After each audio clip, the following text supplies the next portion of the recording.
NFL star, luxury supercar, a signature that wasn't his, and a lawsuit that's about to blow the lid off one of the strangest scandals in sports right now. This is the story of how Stefon Diggs is fighting back against a dealership that allegedly sold his Ferrari without his permission. Stefon Diggs is no stranger to the spotlight. The Houston Texans wide receiver has built a reputation as one of the NFL's elite playmakers. Multiple Pro Bowl selections, a Super Bowl run with Buffalo, and like many athletes at that level, a taste for the finer things. Luxury cars are practically part of the job description when you're pulling in tens of millions. For Stefon Diggs, that meant adding a Ferrari to the collection. Not just any Ferrari. We're talking exotic Italian engineering, the kind of car that turns heads even in a city like Houston where supercars aren't exactly rare.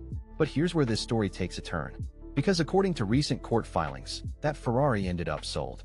Without Diggs' knowledge, without his consent, and the dealership at the center of it all, they're now facing a lawsuit that could expose exactly how this allegedly happened. Let's break down what we know. The lawsuit centers on a Ferrari that Diggs owned. Not leased, not borrowed, owned. Now, when you own a car like that, you control what happens to it. You decide when to sell it, who to sell it to, and for how much. That's basic property law. But according to the legal filing Diggs' team has brought forward, that's not what happened here. The case has been filed in court, with details emerging about what Diggs claims happened to his high-value vehicle. According to publicly available information about the lawsuit, the parties involved and the nature of the allegations are now part of the legal record. The allegation is straightforward but stunning. A dealership allegedly took possession of Diggs' Ferrari and sold it to a third party. The problem? Diggs says he never authorized that sale. He never signed off on it.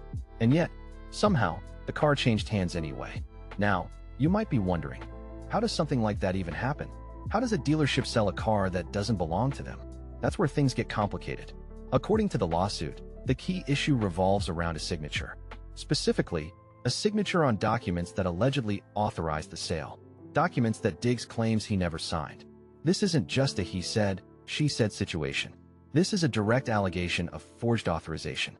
And if that's true, we're not just talking about a civil dispute. We're talking about potential fraud. Let's pause here and talk about how luxury car transactions actually work, because understanding the mechanics makes what allegedly happened here even more shocking. When you buy or sell a high-end vehicle, there's paperwork. Lots of it. Title transfers, bills of sale, lien releases, and every one of those documents requires signatures from the legal owner. That's non-negotiable. Dealerships handle these transactions all the time. It's part of their business model. They take cars on consignment, they broker private sales, they facilitate trades. But the golden rule never changes. You need the owner's permission. So if Diggs' allegations are accurate, someone broke that rule. Someone allegedly created or used documentation without proper authorization. And then they completed a sale worth hundreds of thousands of dollars based on that documentation. Think about that for a second. We're not talking about a used sedan. We're talking about a Ferrari. The kind of asset that gets verified, authenticated, and documented 6 ways from Sunday before any money changes hands. And yet, if the lawsuit's claims hold up, all those safeguards apparently failed. Now, it's important to note that we're hearing one side of this story right now. Diggs has filed the lawsuit. He's made his allegations. But the dealership involved will have their own version of events. In cases like this, dealerships typically argue one of a few things. Either they claim the sale was authorized through a representative or agent, or they claim there was a misunderstanding about consignment terms, or they argue that the documentation they received appeared legitimate at the time. We don't yet have the dealership's formal response. That will come as this case moves through the courts. But what we do have is the foundation of Diggs' argument: unauthorized sale, forged authorization, and a Ferrari that's now in someone else's hands. And here's where it gets even messier, because it's not just about getting the car back. At this point, the Ferrari has been sold to a third party, someone who presumably paid good money for it. Someone who might have no idea they're now caught in the middle of a legal battle between an NFL star and a dealership.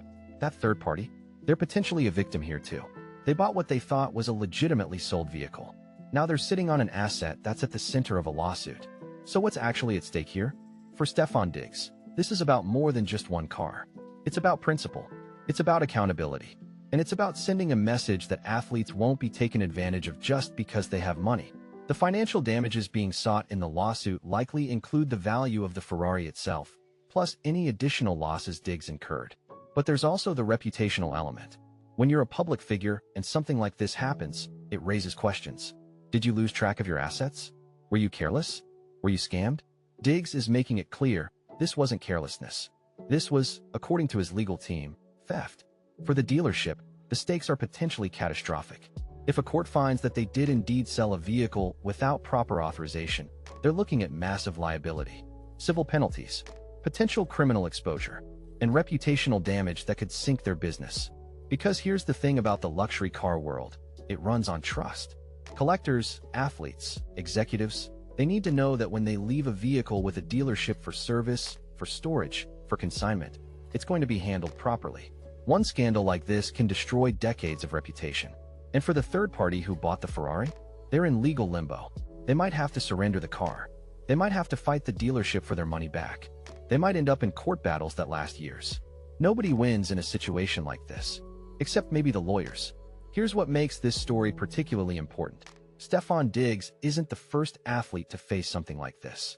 Professional athletes are uniquely vulnerable to financial exploitation. They're young.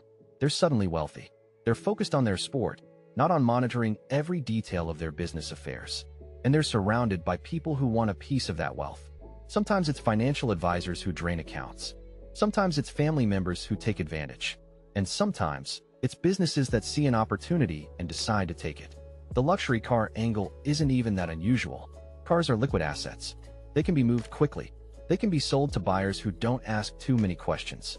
And if you can forge the right paperwork, you can make a very expensive problem disappear before anyone notices.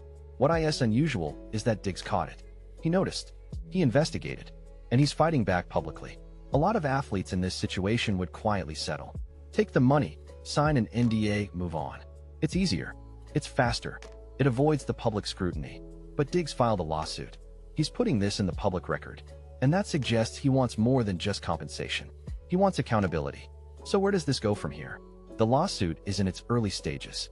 The dealership will file their response. Discovery will happen, which means both sides will be digging through documents, depositions, and evidence. And eventually, this either settles out of court or goes to trial. If it settles, we might never know the full story. Settlements usually come with confidentiality agreements. The dealership pays some amount of money, nobody admits fault, and everyone moves on. But if this goes to trial, that's when things get really interesting. Because a trial means public testimony. It means evidence presented in open court. It means we'll actually see the documents at the center of this. The alleged forged signature, the sale paperwork, the communications between all the parties involved. A trial would also mean Stefon Diggs potentially taking the stand, explaining what happened, walking through how he discovered the sale, making his case directly to a jury. And juries tend to be sympathetic to victims of fraud, especially when the victim is someone who worked hard for their money and trusted the wrong people. But let's zoom out for a second and ask the bigger question here. How does this keep happening? How do athletes, despite having agents, despite having business managers, despite having legal teams, keep ending up in situations where their assets are mismanaged or straight up stolen? Part of it is volume. When you're making millions per year, you accumulate a lot of stuff. Real estate, cars, investments, memorabilia. You can't personally track every single asset every single day. You have to delegate. And delegation creates vulnerability. The people you delegate to have access, they have your signature on file. They have authority to act on your behalf. And if they abuse that authority, you might not find out until it's too late. The solution, theoretically, is oversight, checks and balances, multiple people reviewing transactions, regular audits. But even that's not foolproof, especially when you're in season, when you're traveling, when you're focused on the thing you're actually paid to do, play football. Stefon Diggs' situation is a reminder that wealth doesn't protect you from being victimized.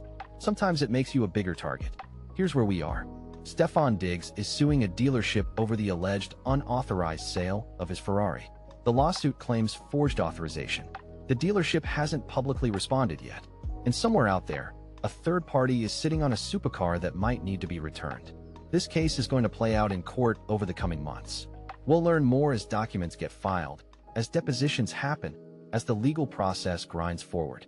And eventually, we'll find out whether Diggs' allegations hold up or whether there's more to this story than we currently know. But regardless of how this specific